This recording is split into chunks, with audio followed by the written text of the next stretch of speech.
All right. We are sure we want to start streaming the live event. Yes. All right. Okay, so now we are live. Woohoo. Yay. Yep. Okay. Let's start with introductions. I'll kick off. Hi, I'm Caitlin. I am the community marketing person at DQ Systems. I thought we would also kind of share how we got into accessibility and how accessibility tools, enter into our lives and work. So for me, I got into accessibility because I started working for an accessibility company 8 years ago, DQ, and accessibility tools are the things that I'm responsible for marketing in my work life, and that I'm just interested in regular life. Wilco, why don't you start, and then we'll go. All right. I don't know what's clockwise for me. So Wilco Fiers. I also work at DQ Systems. I'm the product owner of Xcore, which is DQ's HTML accessibility testing engine. I got into accessibility 14, 15 years ago. It's been a while. I started off as an accessibility tester, doing manual evaluations, and kind of rolled into accessibility testing tools, just because I wasn't satisfied with the kind of stuff that was out there at the time, and we were looking for some solutions.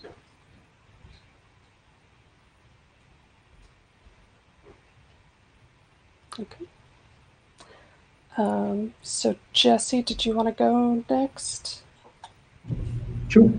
Jessie Beach. I work at Facebook. I'm an engineering manager now, former engineer. And I got into this field probably back in 2012, working on the Drupal core systems. And I've just got involved with making sure that the core admin tools were accessible, and that introduced me to the field. That's awesome. And then Almero, you're next in my clock. Hi, my name is Almero Steyn. I'm a freelance developer in the Netherlands, and I really got into accessibility. I was working on a project for the Dutch government quite a few years ago, and yes, there was a presentation from somebody that was in fact disabled, gave a presentation, and that really resonated with me. Sort of like, I can make websites that everybody can use. So it really got an interest. Currently, I'm specializing in React with accessibility a lot. Of course, that means that I use a lot of accessibility tooling, both automated and things that I've just used by hand. That's really my interest, to start it there and to make the web more accessible, especially by bringing the word to developers. Why you should care, and how you can make your own code more accessible with this tooling. Awesome. And then last but not least, Marcy. Yes, I am Marcy Sutton. I am the head of learning at Gatsby, which is a website framework startup. Previously, I worked at DQ as a developer advocate on the Xcore team. And now at Gatsby, my connection to accessibility is really trying to embed best practices and promote tooling so that people who are building websites are doing as much as they can for accessibility just by default. But then also a big part of that is education and making sure people are aware of why it's important and how to do it. Originally, I got into accessibility when I worked as a web developer at an agency, and big client there was Target. Target had been sued for accessibility, and so doing any agency partner work for a company like that means that you have to make accessible stuff. And I was super excited about it. I do very little, so I got a lot wrong. So I'm pretty empathetic to that learning of, like, if you're using a tool like we didn't have back then, you might be reacting to what it's telling you to do, and you're going through the motions. So it's pretty important that tools instruct people on what they should be looking for, and also what the tool can't find. So yeah, I'm pretty stoked at how far we've come because we did not have tools like that when I started. So yeah, I have lots of excitement and things to say about tooling just because it's so valuable. So I'm excited to be here. That's great. Well, and for all of you who are watching right now, sorry for the delay. But as you can see, we're kicking off this conversation. Thank you all for being here, and let's get started. So the topic of this conversation today is accessibility tools, automated tools specifically, where we kind of see them going, where we hope they're going, what we dream of, what people seem to be talking about. And this is meant to be a casual discussion. It'll run about an hour, maybe a little bit past noon, depending on people's availability. So for our first, discussion point, let's kind of talk about automated tools today and, what's available. Speaking more historically, we've had a lot of these scan and report tools like AMP, like World Space Comply on the DQ end, that sort of spider through sites and report issues, and you use them after you've deployed or when you're ready to deploy. Then we've got lots of browser tools like Wave that'll show you lots of issues inside your browser. Axe is available as a browser tool. SiteImprove is another browser tool. And, usually those will work as part of your developer tools, or, they're used inside your browser, and issues may or may not show up on the actual page itself. And then we've got some of the API tools like Pally, Axe. I'm a little unclear, actually. I was about to say Tenon, and I was like, I think Tenon is like an API tool, but I've never actually seen it in practice. So if someone wants to correct me on that. So that's kind of the state of things. And can we talk a little bit about that? Like, what tools do you use, and what kind of gaps are you seeing? Not just gaps like missed opportunities, that things they should be doing, but gaps like things we just can't do with tools right now. Anybody want to jump in? Sure, I can jump in there. I was going to say that a big area, I'm not sure if you touched on it, but linting in code editors for developers, like that's an increasing area where people are really open to that feedback because they're actively working on something. It's ergonomic and convenient to have your code editor in line when you save a file, have it tell you that you messed something up. There are some limitations with what can be done in that environment because you need CSS to be applied to really understand what's happening on this page, or is my CSS turning things off with display none, and therefore, my label element is not actually being rendered, so my input isn't labeled, that sort of stuff. So that's a limitation depending on how linters are set up. There's things on browser tools that we ran up against just because there's limitations in the web platform of what you can test. So a big one I'm thinking of is a cross-platform way to detect event handlers. So that way, if you had a click event on a div, sure, wouldn't it be nice if a browser tool could say, are you sure you wanted to do that? Because that div is not keyboard focusable or operable. So that would be a really awesome one because it's such a big issue that people, like, if you're getting that wrong, there's probably other things happening and you would want to know that you messed that up. You can do a little bit with inline event handlers, but if you're using jQuery or event delegation, and it's a very big topic that, that one hasn't really been plugged. And so how would an automated tool detect something like that and be able to say, hey, you've messed up this other thing, so don't do this thing you're trying to do? There's a little bit of prior art. Somebody made a tool where they kept a map of event names and tried to do some weird hacky thing, but it was not very maintainable from like, I don't know, there's a new JavaScript framework on the block like every week, it feels like. And so that was sort of like a game of whack-a-mole. I think from the standards end of things is where that's going to get solved, but I'd be curious to hear, Wilco, you've been working on this more full-time than I have, so I'd love to hear your thoughts on like how you plug those gaps and things that are just like you can't do on the web platform. Yeah, so definitely there's it would be really useful for accessibility tools if there were standardized ways to see where event handlers are attached. There's some ways that you can do it inside of various browser extensions. But you can't do it directly from the DOM, which I think is kind of a missing feature. And there's been some discussion on that at the WhatWag, the group that's working on DOM, but that really hasn't moved very far. It's not looking good for that feature at the moment, which is kind of too bad. There definitely be some stuff that we could do there.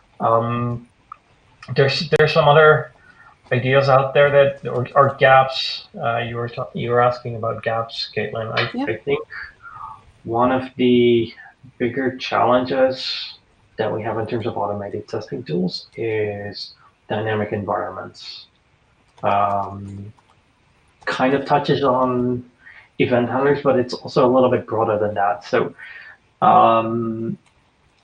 it's really difficult today to test things like if you click a thing with ARIA expand on it, does the state then actually change? And can you return it with the expected event handler to its original state? That's something that's pretty difficult to do right now, because anytime you kind of trigger an event and you slow things down in terms of testing, but also you potentially cause a change in a page that you can't revert. So having an environment that you can't change back is kind of that's a difficult thing that I'm not aware hasn't been properly solved yet by automated testing tools. Jessie. So that's exactly the problem we're working on right now, is how can we rerun evaluation rules seemingly instantly while a developer is clicking around or anyone's clicking around. Because we do want to get at this issue of how do we derive the intent of someone if the DOM isn't telling us statically what the semantics of the interaction are. So, for instance, if someone clicks the screen and we capture the target of that click and then trace the ancestors of that DOM element up to the document and find no semantic declaration all the way up to the top, we can reasonably assume that, there's no way to express the semantics of that interaction, and we can raise some sort of warning to the developer or whoever is testing the site. But Wilco's right. If you intervene in that moment and slow down the page, someone's going to be upset by it. So we consider this a very high friction intervention. So I may be wrong, but this sounds a little bit like the kind of stuff that experts might use, what they would call like bookmarklets or favelets or scripting kind of tools to test. Is that correct? And what are the limitations with that kind of thing? Yeah, we've really been thinking more about the personas who can test and what exactly a specific persona needs to see in a moment. I think the assumption is someone who's testing, like an active tester, can tolerate a bit more processing time, a bit higher friction, because their intent is to run a tool, see the results. But someone who's building a feature has a very low tolerance for friction and for intervention. And the amount of information we can raise at that moment is less, but we can also capture an error that might be, catastrophic at the moment it's being created. So I think to answer the question, it really depends on the persona And I think in the past we've thought about testers as the primary persona, but at Facebook we're really trying to think of the developer as the primary persona for a lot of the testing work that we're doing. Almero, you've been a little quiet. Anything No, that's really struck you? No, I really like that. Setting the developer kind of in the spotlight. But I want to actually get to that, and I see that as a limitation, not in terms of the technology, but maybe in terms of the knowledge that's available and the awareness out there. For instance, we're talking about linting, and there's this brilliant linting package with it's ESLint JSX A11y that you can capture some errors in your React code, and it's pre-bundled in the kind of the common CLI for React, create React app. However, only some of the rules are activated. Not all of the rules are activated to make it more frictionless, because this tool is supposed to be used without configuration. And a while back, it's actually quite a while back, I activated some more of the rules in there, and people agreed. And you see the comments coming in from people, oh, this rule must be turned off because it doesn't allow me to create an anchor with href hash, for instance. And that worries me sometimes. It's kind of, we have these tools, and I agree with Jessie that integrating it into the environment where it's kind of like, I would say, bolstering the developer to write accessible code is great. But if they don't know about the tool, if they don't know that it's doing, I wonder how many React developers even know that this accessibility linter is active in the CLI and what it means. So I'd really like to see ways that this information can get to them. And I like the idea of integrating things like X into Lighthouse in Chrome, and integrating this linter into Create React App, kind of really getting it right in there where people are using the tools, and it's not a case of having to fetch it from somewhere. But I do think that a bit of the awareness is missing, and that's kind of a question. How do you get that to developers? How do you get them to worry about this and care about it? Yeah, so I think you're getting at something that's very interesting, and it's I think it's a trend we're starting to see. So I think Axe getting embedded into Google Lighthouse was probably the first of its kind where accessibility is turned on by default in a common developer tool. And I'm thinking I see more and more of that slowly starting to happen. And I think part of that is just because those tools are maturing. The developer industry is maturing. There's so many more tools in the developer toolbox these days than there were even 3 years ago. Things have changed an enormous amount, and there's a lot of potential, I think, for accessibility tools to leverage that. But I think a part of that is about accessibility tools themselves getting much better. One of the things that I think has also happened is the accessibility tools, because we're now starting to write tools that are more focused for developers and not necessarily for testers. There's less tolerance for things like false positives. An accessibility tester, an accessibility expert can easily see, okay, that's a false positive, that's a false positive. I'll just ignore those and skip over those. But developers are having a harder time with those. So we're having to adjust and write our tools to be more focused for that audience as well. Because I think it is also a case of, the almost shock that people feel when you go, oh, this thing is only testing 20% of your code. I have a tool, I've imported something like even X or Wave, I'm using it to test, it gives me 100% score, but you are telling me your website isn't accessible. And I think that's kind of also related to the friction. Developers are using the tools, starting to use the tools. I remember the days when I had to tell people that in order to do an accessibility inspection in Chrome, they had to download Canary, then go to some strange URL there to activate this flag, and then you can inspect accessibility elements, and that's improved. And I'm really happy for that. But I think at the moment we're kind of dealing with the misinformation. It's kind of not being aware of the tools, not knowing what they are doing, and as you say, not knowing what the results of the scan mean. I get 100% score on Lighthouse, so that must mean I'm AAA compliant. No, it doesn't. Why not? And that's sometimes a very difficult conversation to have. Yeah, no, I've definitely, seen on Twitter some people posting their Lighthouse scores, and there's part of me that's always like, oh wait, okay, gotta have a talk about that. Yeah, we've had a talk about that. I really, I see it from both angles with that one. So in Lighthouse, there's the scores, and for performance, a lot of those items, like getting a high score is great because you're going through a lot of low-hanging fruit. For accessibility, that's especially true. The challenge is that framing it as 100%, it does make it sound like you're done. And I know that this conversation has gotten back to the team working on that, because I remember a very heated conversation about it, but it didn't change. I think maybe the folks with the control or the power over that tool didn't think it was important enough to change it. I think one recommendation would have been to, I don't know, count the number of issues. Like if you need a big number, just like frame it in a different way so that it's not setting you up mentally to think I've hit 100%. Because even like a line of copy underneath it to be like, you need to do more.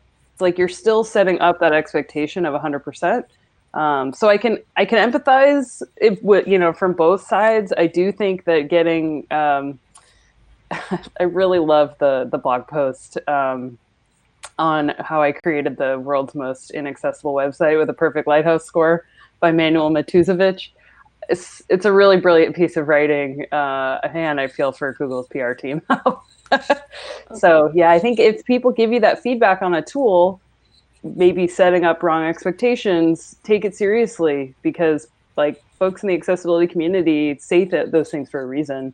And that's something I really, when I got into accessibility, I saw a lot of wagging of the finger and a lot of like hostility over people getting accessibility wrong. And naive me at the time was like, why can't we just be nicer about it? And you fast forward a couple of years and I really understand what people are getting at. It's because you have to be a broken record. Like you just repeat. And it does wear on you, because it seems like every day you're having to just start from ground zero and just educate and bring people along. And that's what it takes. And we're just going to be doing that forever. So I've gotten used to it now. Yeah. That's another thing tools are really good at. Tools are good at that. Let the tool do it. Let the computer do it for you. Well, and it's, I think everything we've sort of talked about in terms of like the shortcomings or the gaps in accessibility testing tool, it comes down to like manual testing stuff. But, are there parts of manual testing that can be automated, or are there aspects of manual testing that are just always going to have to be done manually? The keyboard thing we talked about earlier, that one, because of that gap of not being able to look at event handlers in a cross-platform way, you're always going to have to tab through a page and see if you can reach and operate controls. Because if the controls, like, div buttons and like, you could put a click on anything. It's like in JavaScript, everything is a hammer. If you can't automate the checking of those elements and they're not accessible, the only way that you'd really be able to understand what's missing is to try and operate it like a human would. Maybe some brilliant research person is going to like come out with some tool of like, hey, I figured out a way to hack this. But that's really where the limitations hit us, is that it relegates some of the process to be manual testing. But even with that, I think there's parts of it that are important enough to, like, part of our messaging needs to be, there's still manual testing steps involved. And the piece of information I'm pointing people to right now is a really great blog post on Smashing Magazine from Eric Bailey, where he talks about the importance of manual testing. It's written in a way that's approachable, and it doesn't make people feel bad for not understanding it. And it really gives people a good understanding of like what you can automate and what you can't. And so I think we need all of it. On Gatsby, I just went and checked our code base, and we do ship the ESLint A11y plugin. I think there's probably more documentation that we should do to set that up so that people know like what rules are enabled and what is that doing, because it is that complete package of tooling, documentation that helps you understand what it is that you're downloading. Like it's just magic, and it's great if it works, but it's also important for people to be able to go and read more about it. And I think the React ecosystem has been pretty good about that. Almero, you filed that, accessibility documentation, and they were on it. They merged that pretty fast, and it's been iterated upon. It's been great. Other frameworks have not done that. I'm looking at Angular in particular, where that is a huge missed opportunity, because if people they don't have that documentation that's official from the framework saying we value accessibility, here's how to do it, people just assume that it can't be done. And that's not true either. So we have to set people up for success. And at the framework level, that means taking accessibility seriously enough to stake your reputation on it and really make it easier for people to understand like what is involved and point them off to like more resources. Did anybody else want to jump in on that particular subject? Otherwise, I have. I can say a bit more about automated testing. Marcy, I think maybe implicit in your comment was it's difficult to do automated testing if you're coming at the website from a contextless position. Like if you're just trying to run a tool, but you don't know perhaps how the things are built. Is that true? Yeah, I think from the framework level, like we don't really know what's going on in sites. Like I can't even control focus management regions because drilled down far enough into an app, I have no idea what source is even, is it Markdown getting put in there originally? Is it something coming for WordPress? Like I have no control over some aspects of the page. So the developer might, the end developer might, but they might not have the knowledge or interest in accessibility. So it's like, how do I set them up for success without all of that control? Whereas with what you're working on, Jessie, you probably do have a lot more knowledge of what's happening inside of a web page. Yeah.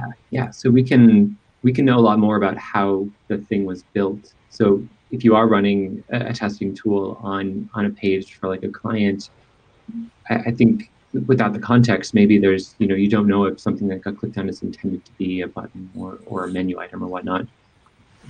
But we do have, at least internally, a bit more insight into what a thing should be. So we've built these, I call them exercises, for prototypical components. So we have an exercise for dialogues. And to get back to the example that was mentioned before, if the expectation is that when you click on a button, that the focus moves into the layer and then is trapped in that layer and then returns back to the trigger when that layer is dismissed. If we were to run something like a WebDriver test, we can often leverage testing IDs to understand, like if the test says, click on the thing with this testing ID and WebDriver go find that thing with that testing ID, we can create shadow tests that will leverage those markers and then interact with keys instead of with the mouse. So we updated PHP WebDriver with methods like tab2 and tab, like end times, or check the tab isolation within a layer. And you can go and, if you're using PHP WebDriver, those are available now, and you can build your own component, like prototypical component tests. And one of the things that my team internally has done is we've said, we no longer own accessibility for your component libraries. We've created these tests. As long as your library components pass our exercises, then they behave as if a human could interact with them and they're good to go. Now the combination of those might not work, but at least we know another level of atomic isolation. We can say, yes, those menu items in or that menu component in your library, like does all the key interactions correctly, and it's good to go. We do have a question from the chat. This is from Adrian, and he's wondering, do we think there's a chance that something like, React Axe could be a thing where an accessibility testing library is built into a framework? What do you think? You could potentially. The React Axe is awesome. It works in the browser. I haven't looked at it super recently, and maybe Wilco, you can add more here. But the experience being in the browser DevTools is maybe not the first place that people would look for that. So there would be some education involved to set that up. I don't see why not. Like, the more we bundle things, the more like normalized it is. So yeah, I think there's certainly possibility.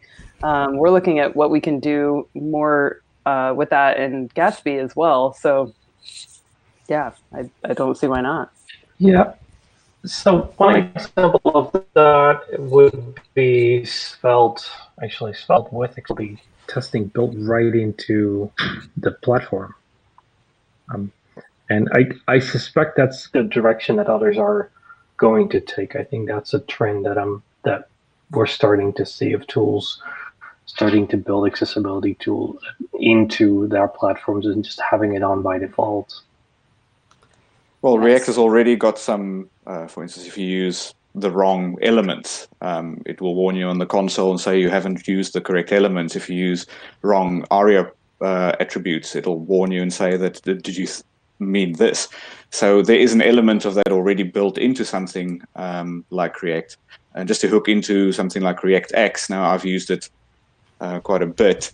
And the feedback there would be is that the performance issue, the performance versus what you get out of it. Because developers, and especially on the JavaScript side, people are very performance and sometimes maybe a little bit too so, going, more worried about saving 100 milliseconds in a renderer than whether the application is usable, but that's another story. But adding something onto your development environment, you have to realize that your performance is going to suffer. And I remember in the early days of React X, I used to get infinite call errors in Firefox. And when people see that, they go, "Ooh, let's switch the tool off." So I think there's a ways to go in terms of the tools, the performance of the tools before they are natively introduced. But you are seeing these things coming, and it's definitely, that would of course be the first, the first line of defense to have the framework dictate something. So it's interesting. It seems like, we're sort of, or you all are predicting that the future is getting accessibility sort of deeper and deeper, or at like the most basic level of writing websites or applications. Does that seem to ring true? I think the earlier, the better. Like, I mean, as you were talking about at the beginning, Caitlin, that like the tools that you use after you've deployed, it just feels too late. Right. And I think a lot of developers, given tooling to fix it while they're developing, it's like that's the best time, because then it's not like, I have to go back and fix it. It's like I think a lot of people would rather know. Having a tool tell them seems to be a pretty winning way to go. The challenge is, I think, Almero, you really hit the nail on the head with the performance being an issue, because it is pretty computationally intensive to have to run like the entire test suite every time you save a file. Like color contrast in particular is a very computationally expensive calculation to run with all the layers. And maybe if you could isolate it on a single component, it would be a little faster, but it's still a pretty big consideration. And we've already talked about the ESLint plugin being in Create React App. It's in Gatsby. So that's already doing some of that work. But yeah, I think that brings us back to what we talked about earlier, with the challenge being that people are going to go want to turn it off if it has false positives in it. And there's rules in that plugin that like I want to turn off. Like I know it's not an issue. So it's like, if I'm turning stuff off, I mean, that takes me back to Angular days where I was trying to fix stuff for people and they were wanting to turn off everything, just because if they don't understand what it's for, it's just noise. And people don't, especially if it's something like what we talk about, a false positive, that's a result that doesn't turn into an accessibility barrier or doesn't actually cause a problem. So it sort of ends up being noise. And some tools are better at reducing that risk than others. But yeah, I think this is just like an ongoing, it's like we're having to evaluate the tools themselves and get the right signal to noise ratio.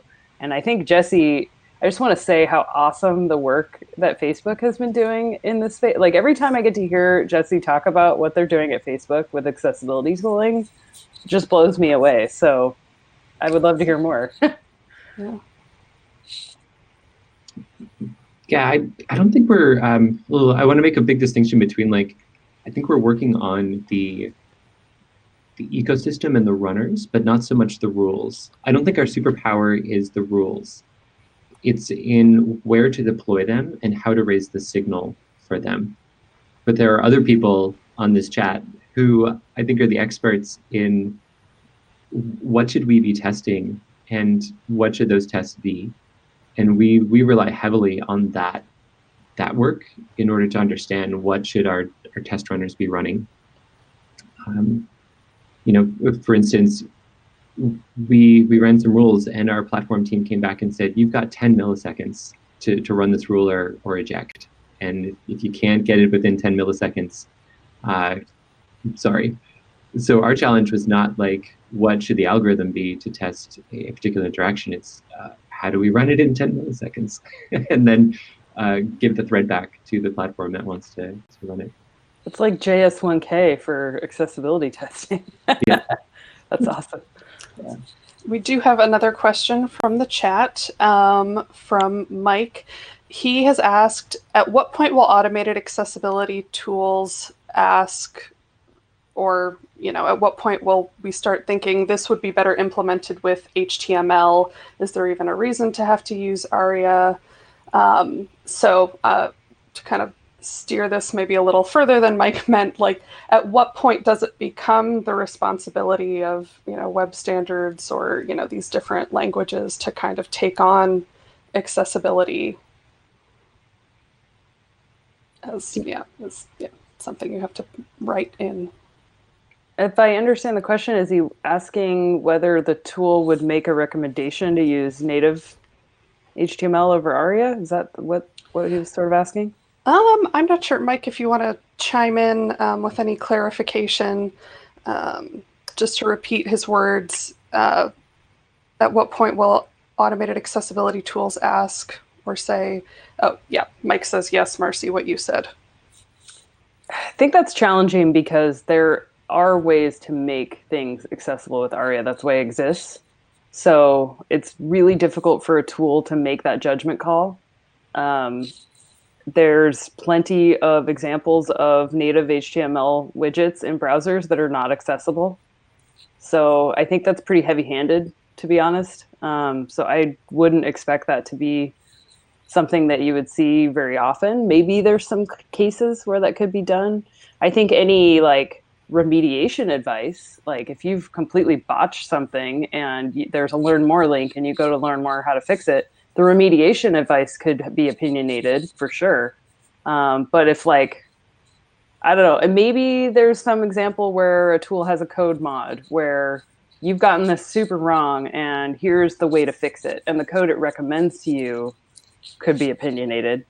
But in terms of like going through your app and being like, you've used ARIA here, you should use a native button. Like the developer might have a reason. And so it would be pretty irritating to have a tool tell you something that like it doesn't have insight into. So that's how to get somebody to be really mad at you as a tool developer. So yeah, I have to tread very lightly in that. And there are some tools that have more of that best practice focus. That's another possibly worthwhile distinction. Some of the tools are more focused on compliance testing. Can you use this? Is it okay? There are other tools that are more focused on, is this optimal? Did you do it the way you should have? Not necessarily does it meet this particular accessibility standard? Does it meet the law? Did you do it the best way you could have done it? I think the question I was always asking, and I'm still asking, is can someone with a disability use it? Like anything beyond that, like if we're having an education challenge of like getting people to do the bare minimum, like that's sort of above and beyond what we can expect people to do. And so I really, especially on Axe, we were always asking like, what is the accessibility barrier? And if there isn't one, you should be thoughtful about how we message that to people, just because it's like, it ends up being sort of noisy. Like by all means, recommend the right way to do things, but have some compassion that like, there's so much that people have to learn that like, if it's not actually causing a barrier for someone with a disability, is it really that important? And that's my own personal opinion. I have to echo that 100%. I think it's more like, what is the goal of the testing? Is the goal to tell somebody that the code is wrong, or is the goal to ensure that users can use the system? So I fully agree with that, and I've seen a couple of discussions on Twitter lately talking about that, going, okay, if I've built everything, okay, if I were to go and build everything in divs and use ARIA, and for the user it is indistinguishable to a native button, is that wrong? I don't think it is. I agree with Wilco. It would be nice that there is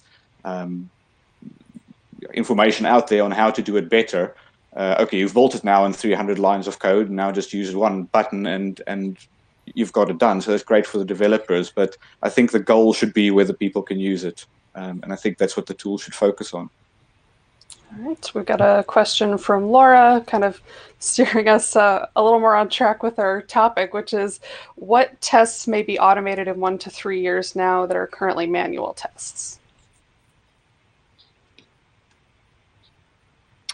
One way that I see this going is with computer vision, and asking a computer to interact with an interface in a way that a human might interpret it. So rather than having to write an end-to-end test in something like WebDriver, which involves instrumentation and a product developer or someone to jump in and write a bunch of code, we might ask a computer to say, given a bunch of screens, try to get from A to B, and click or tap or activate the things that you think are buttons or other interface elements. So I think in 3 years we may have systems that are a bit clumsy, but may be capable of getting from A to B and saying like, I was able to get there, and here's a video, you can watch it to see if like that made any sense, or if the computer got there in its computery way, and a human would never do that sort of thing. Yeah, well, which kind of brings us to everyone's favorite wild speculative topic. What about machine learning and accessibility? Is that the kind of thing that, would we have enough data to maybe just start teaching computers like, these are user paths, go test them? I think so. Yeah, it's anybody's. I think at some point we will have enough data. Whether or not that'll be in the next 3 years, that's a good question. I think Jessie's confused, shaking her hands there is probably the right answer. But I certainly think it's going to go that direction. I think all of the accessibility companies, pretty much all of them, are talking about using machine learning, using machine vision to figure out more about what's on a page. What is this thing that has a bunch of borders around it? What is this thing that has a larger text in a different color? It's these kinds of questions. Yeah, they can probably be answered using machine learning. And I think the open question, and maybe my bigger concern, is how accurate will this be? And what's kind of the tolerance that developers have for inaccuracy in these kinds of systems? Because that's been the big lesson that I think as an industry we've had to learn, going from automated tools for testers to automated tools for developers, is that there's a much lower tolerance for issues there, because these things are built into automated tools and built into CI pipelines. You don't want things going wrong. So how accurate these things are going to be is really, I think, key to the success of machine learning and accessibility. Yeah, I think we're already seeing activity there with alt text and automated captions. Like Facebook has their automated alt text. Yeah, I sort of, there was a conversation just a few days ago on Twitter about memes that don't have captions that, it's the meme right now is like, what movie is this? Wrong answers only. And it's like an image from the Muppets movie or from some other movie. And then the brilliant people of the internet will go and comment of like whatever witty caption that really is. But blind people are like, what's this meme going around? Like, I don't understand it, because people aren't adding alt text. And to no fault their own, like that setting is buried, like on Twitter in particular. You have to go and enable it. And so there is a tricky balance with tooling. I think originally, from what I could tell, maybe Twitter's choice there was to try and cut down on the amount of bad alt text. So at that point, if we're looking at the accuracy of automated alt text, like maybe it'll get good enough eventually, and then we don't have to worry about hate speech finding its way into those alt text areas. So maybe that'll get better. I hope. I think it can be useful for stuff like that, just because without any sort of automation there, it's like nothing's captioned.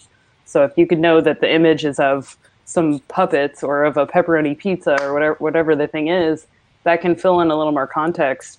I think that's already happening now. I'd be curious how that could be applied for other rules or other areas of accessibility testing beyond alt text and captions. Yeah. We've got a couple more questions coming in from the chat. From Bob, we've got, where do you think automated testing is going for conversational UIs? It's a good question to come in chat. Yeah.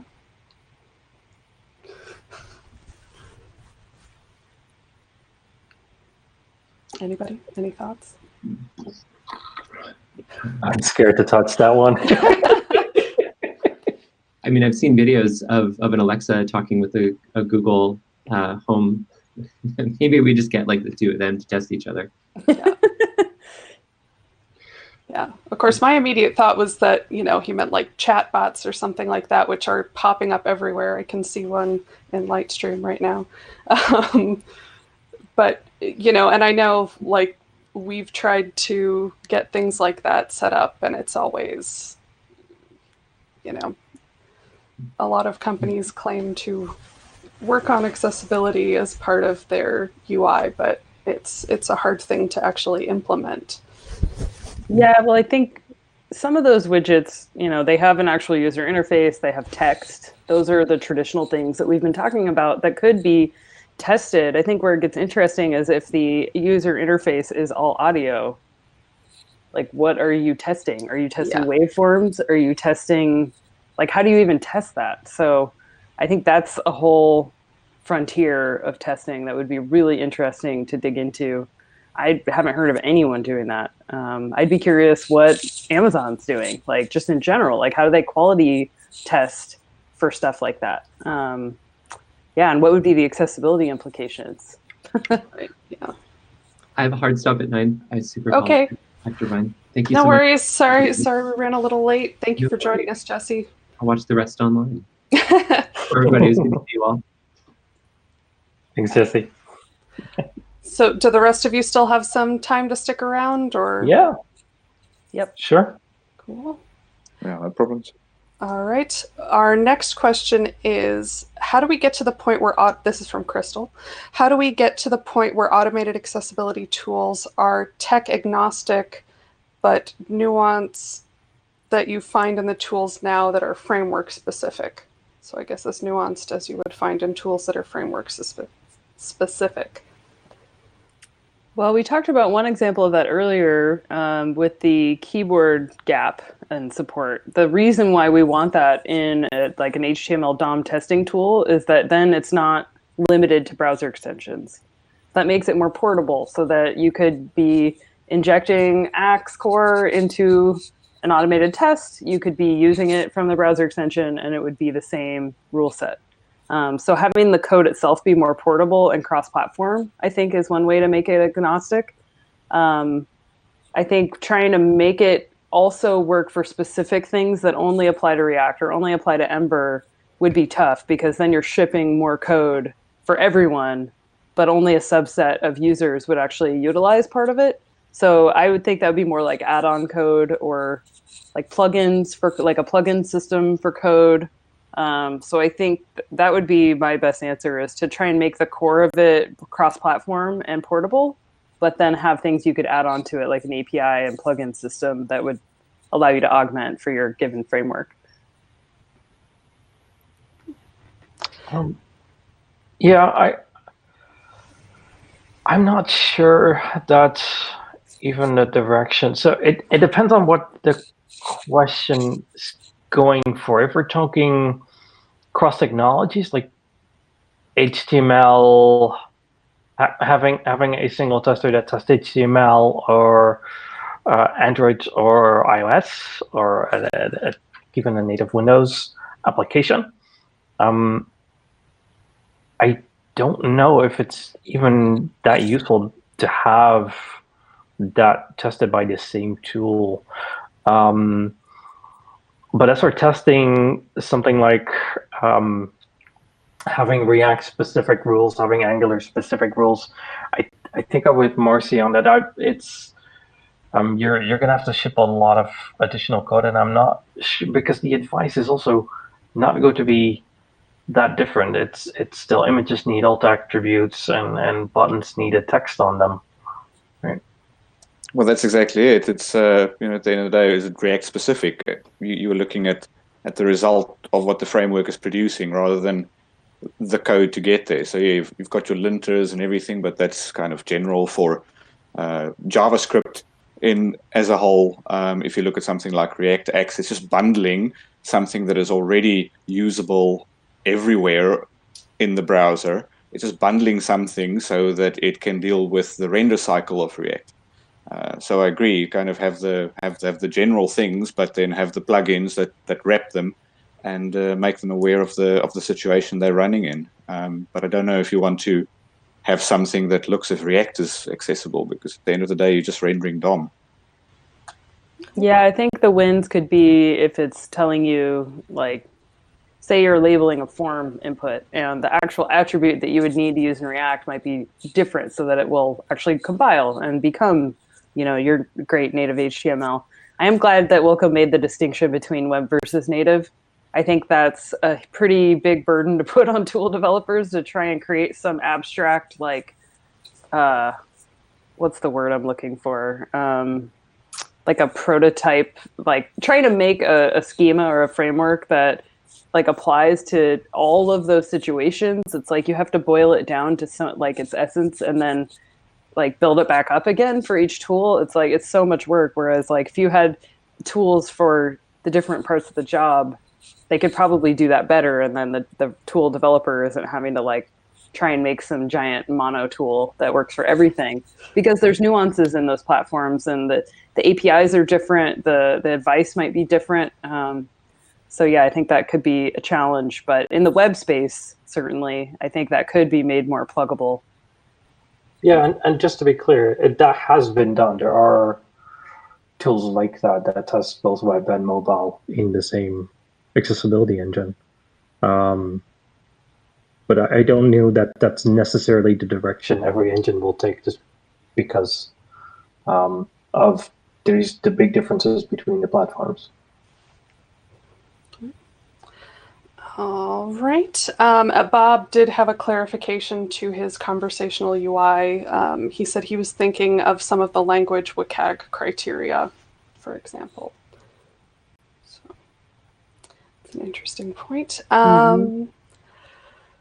Well, since we're about 5 minutes over and I don't want to keep everyone too long, let's start wrapping up. Where do each of you, like, what's the next accessibility tool or advancement in automated accessibility tools that you would like to see?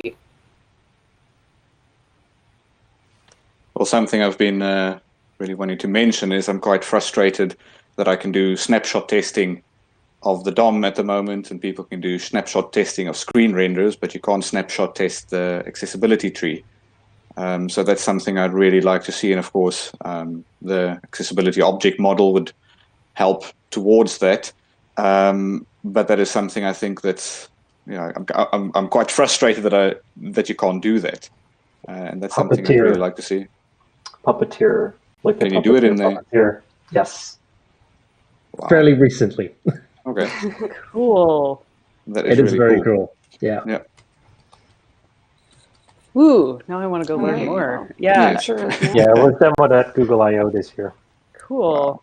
Yeah, to sort of add on to that, I think we can do a lot of automation. We can't really automate assistive technologies and screen readers. So I think getting the accessibility tree is a really great way to try and like move in that direction so that you've done everything you can from to set up your browser rendering to be accessible. And if it doesn't work in the assistive technology, that sort of narrows it down to maybe being a bug in the assistive technology. Because that is sort of like the advice right now is just like work towards best practices and get all that low-hanging fruit, do everything you can to make sure that you're handling it on your end. And then you have to go test it in assistive technology to make sure it actually works. Like that part is always going to be important, I think. But a big reason for that right now is that you can't really automate that process. So it ends up being very manual. A lot of people don't do it. So there's some education around that. And in the Gatsby space, in terms of accessibility, my recent efforts have been around user testing and trying to figure out the best techniques for accessible client-side routing in JavaScript frameworks. I learned some really interesting things, particularly around screen magnification and how if we're only thinking of screen readers and doing things like ARIA Live announcements that are like way over here, someone who's not using a screen reader and who's zoomed way in on a part of the screen might have no idea that your toast notification happened over here. So toasts I'm not really tackling right now. It was just more like, wow, that sounds tricky. But in terms of focus management in ways that Gatsby, not knowing what the developer is going to put into a certain content area, like how can we make components and APIs that make that connection a lot easier and bake in that advice from user testing about not leaving screen magnification users behind. So that I'd really like to plug as we talk about automation. The value of actually testing with people with disabilities has been transformative for me, even after all these years of doing accessibility stuff. So we should try to do that as well, because you learn things that you just wouldn't from an automated tool, or even your own manual testing. Yeah. Wilco? Yeah, it's a tough question. There's so many good things to be working on. I think I would be remiss if I didn't mention the accessibility conformance testing work that's happening at the W3C. I'm super excited about that stuff. There's work happening there to start to standardize some of the rules that are being used in accessibility tools to come up with a common set to try to get greater consistency between tools. Tools are doing every tool's all over the place. There's too many differences you get from running various tools, and I think improved consistency is going to build trust in automated accessibility tools, and I think that's going to be very important going forward. Great. Got a nice assortment here. So with that, I think we will wrap it up. Thank you all for joining me today. I really appreciate you participating in this conversation and bearing with me through technical difficulties. But hopefully we'll see you all again in a future discussion. And thanks everyone for watching, and have a great week. You too. Fantastic. You too. Thank you, Caitlin. Be on the internet. Bye. Bye, everyone.